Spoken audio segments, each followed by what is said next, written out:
کوي پر قام پرستو جماعتونو غږ کوي چې راسئ مشر منظور مرکزي ملګري صوبایي ملګري ستاسو سره په دې نیمه شپه ناست دي اوس راسئ فیصله وکړئ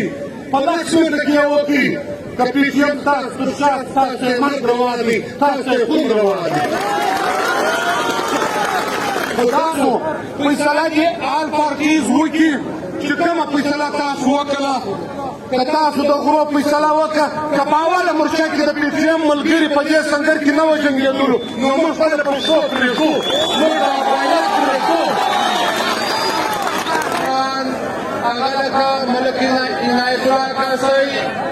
حمید شیراني قاسم اسدزی ذوالقرنین باچا ورسره د پي ټي ایم جنوبي پښتونخوا صوبایي کوارډینیټر نور باچا ملګري رحمت غرسنی اسد کرار فتح محمد کاکړ داسې د پي ټي ایم مرکزي او صوبایي قیادت موجوده دي او تاسو په تالار کې په دې نیمه شپه باندې په دې ډېر یخ کې راغونډ شوي تاسو ټولو غیرتي پښتنو السلام علیکم تاسو ته به یو څو لنډې خبرې کښېږدو یوه خبره راشد خان وکړه چې دلته کوم مېلمانه راغلي دي هغه یې پر مخ باندې پرلتونه کښېږدي خو زه د پي ټي ایم د صوبایي کمیټې د غړي له طرفه څخه و دې د فرهنګ کمیټې چې آل پارټیز له غړي اتحاد په دې کې مختلف ځوانان دي مختلف مشران دي هغه که د له غړي اتحاد صدر سکرټري صاحب یا غوث الله د له غړي اتحاد جنرال سکرټري یا دلته په کمیټې کې صدر صادق صاحب د هغه ښکاري امداد الله محمد صدیق بلال یا داسې نور مختلف معذرت غواړم که زما څه نومونه هېر شوي خو تاسو ټولو ته دا یوه خبره موږ خفا کړو پي ټي ایم په عملي میدان کې هر څه ثابت کړي دي وروره تاسو کمیټې نن اعلان کوئ چې کومه فیصله تاسو وکړه که پي ټي ایم نه در سره ولاړئ بیا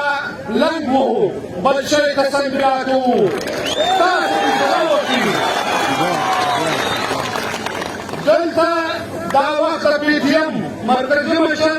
چې د ټول افغان ملي مشر دی منظور احمد پښتون داسې وبولو چې اوس موجوده ستاسو سره په دې جلسهګاه کې ناست وي دلته د پي ټي ایم مرکزي او صوبایي قیادت موجوده وي دا د لرو افغان اخري جنګ دی په دې اخري جنګ کې د پي ټي ایم هر ځوان تر شا وصولو تاسو به په ډبرو سنګساروئ دا موږ تاسو سره وعده کوو موږ په عملي میدان کې دا په وار ثابته کړې ده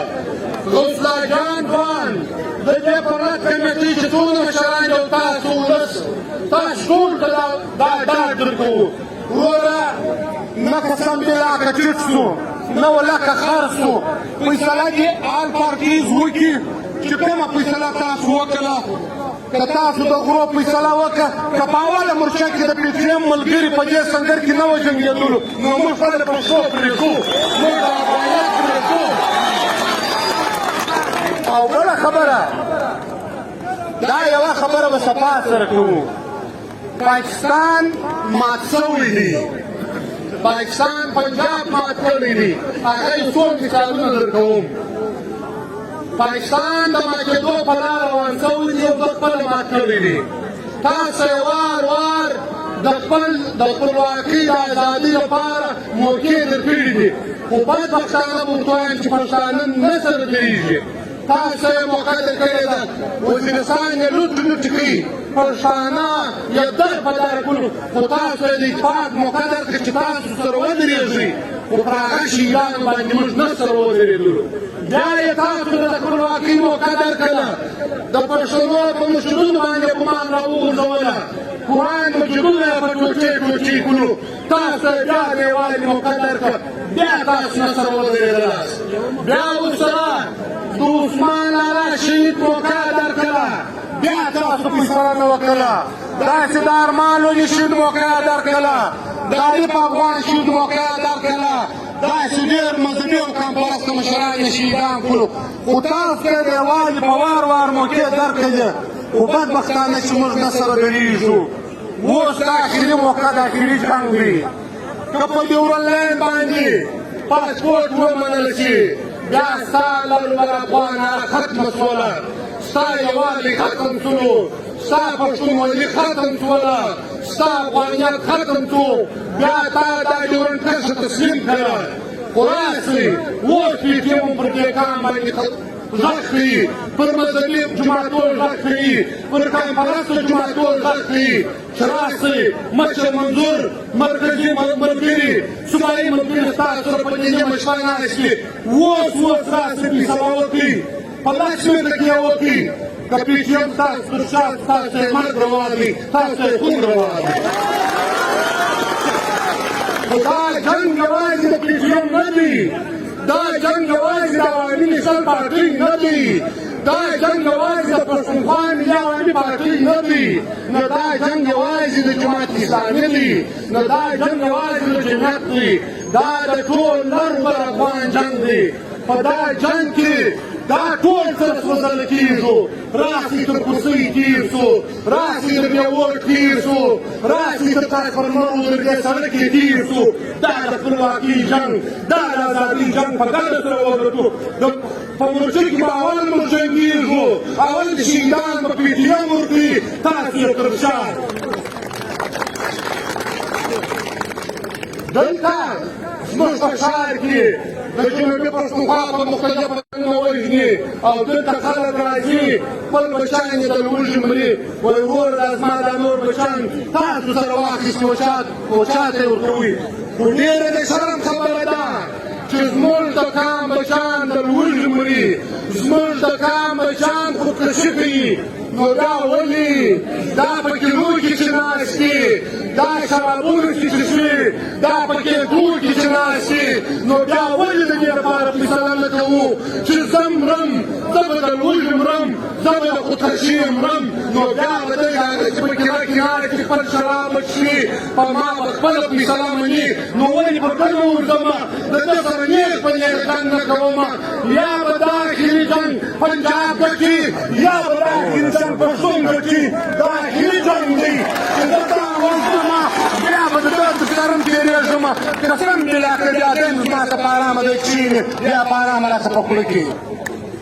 خو نور خپل تقریر نه اوږدومه مشران ناست دي ته به موقع ورکوو دا یوه خبره کوو چې وره ټولې پاچیانې موږ سر سترګې دي موږ ته دا کام محترم دی موږ ته دا هره پارټۍ د پښتنو د محترم دی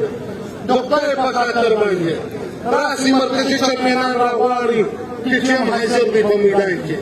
صوبایي صدران راغواړي پي ټي ایم حاضر دی تاسو پي ټي ایم ولیدئ چې د چمن اعلان مارچ روان کړي تر کوټې پورې 100 کیلومتره زیاته مځکه یې په لوڅو پښو باندې کار کړه خپلې پښې تڼاکې کړې اوس دا ګیپایانو ورځ په ورځ باندې ښکاره کېږي چې پرون په ځنګله کې سوي دي په نورو ضلعو کې هم سوي دي وروره موږ په عملي میدان ثابته کوو راسئ مرکزي چیرمنان راغواړي صوبایي صدران راغواړي کوم روډونه بندوي شاهراوې بندوي پرلتونه اعلانوي احتجاجونه اعلانوي چې د دنیا کومه فیصله دار پارټیز وکړ پي ټي ایم ته محترمه ده موږ ته دا کار محترم دی تاسو فیصله وکړئ د مخ مورچاو موږ ته راکړئ که تاسو وویل چې د مخ مورچاو موږ سمبالولی شو تر شا موږ درپسې خو د دښمنه مو ګورو داسې به در باندې راګرځو لکه چوکیداران خپل تقریر په دې اخري شعر سره ختم کوم ځکه یکم لمانځمه درته غواړم که څه داسې خبره سوي وایي ما د مرګه وېروي څه لیوني دي ما د مرګه وېروي څه لیوني دي په دې لار وینه پاشل زما ارمان دی چې په هر قدم خطر پکښې د سر وي چې په هر قدم خطر پکښې د سر وي نه هغه دی چې په دغه لار روان دی ستاسو د توجه یوه مې مننه